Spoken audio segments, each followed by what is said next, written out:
I'm delighted to be here. Thank you very much again for asking me. You did say to me when I brought them in, is there a theme? And I hadn't quite gelled or crystallised what I wanted to say until I looked at a poem by the Spanish poet Antonio Machado, which was used by my great friend Erica Fox, the composer, and she wrote a small piece of music about it on that theme. And it's probably much better in Spanish, but it goes, "Wanderer, your footprints are the path, and nothing else. Wanderer, there is no path. The path is made by walking." And I thought that was wonderful because it chimes with a phrase from the Consolations of Philosophy by Boethius, which is, "How shall he follow the unknown? And when found, how shall he know it?" And that's what I do. I know what I'm doing, but I don't always know where I'm going. But I know when something's done or half done, whether it's all right or not. And often over the months and years, I do see things on the wall and think, no, that's not right. I did bring in something that I keep in the studio, which is my earliest piano book, dating from 1950 something or other, and that wonderful picture on the front has, I think, inspired me. I hadn't realised it, but it must have been one of those things that has sort of sunk into your mind. So that was that. There's their path, which is clearly defined for a while, and then it gets lost in the mists. You know, we don't know what's going to happen. And when I look up a mountainside, which I do it from home every day, and which I do on the Malverns, where I'm going to visit my family, which is a wonderful place to draw. I'm always sort of going up a mountain, and you can't always see a path, particularly on the Malverns. You see it for a while, and then it disappears, and then it comes again. And sometimes there are alternative paths, which is even more interesting. Robert Frost, the path not taken, the road not taken, that marvellous poem.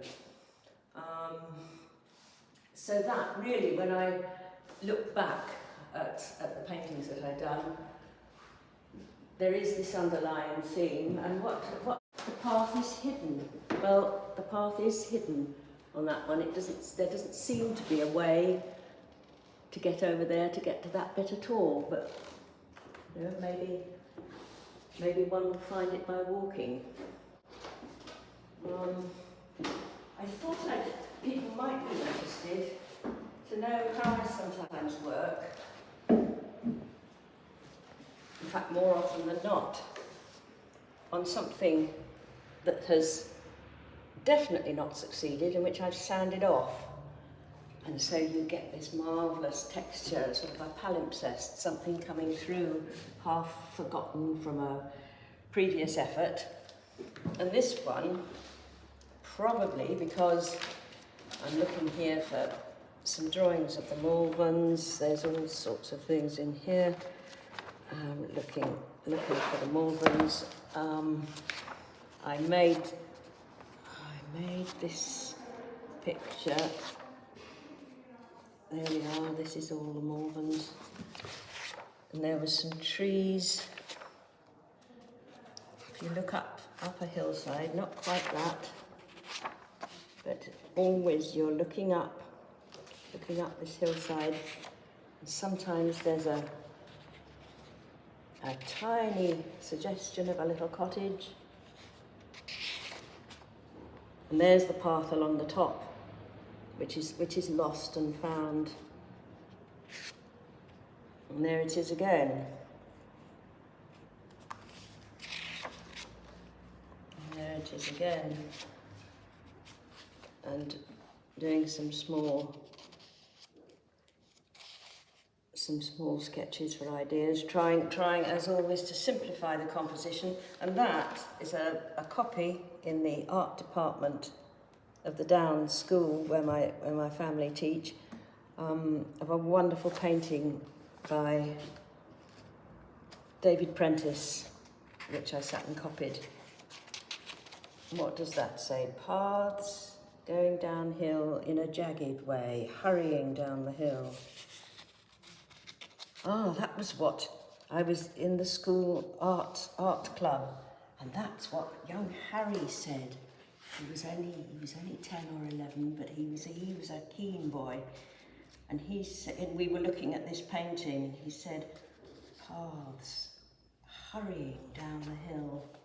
So this painting, we're back now onto other things, was looking through these trees going up to the Malverns, and you can possibly see that I put in being involved in the subject.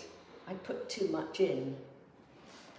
But now I've taken it all quite back, and I'm looking at it until one day I shall suddenly decide, without looking at any drawings,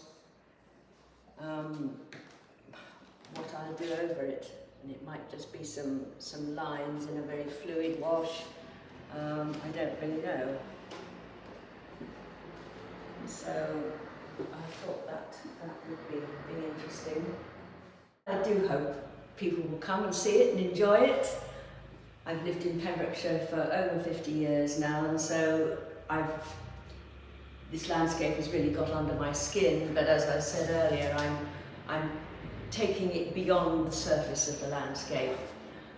And when people come, I hope they'll just, without any preconceptions, use their eyes and respond with their heart. There's no question of people say, oh, I don't understand it. This is not appropriate. You don't understand a painting in the way that you understand a jet engine or something like that. Just look at it and see what it says to you, and contribute your own thoughts to it.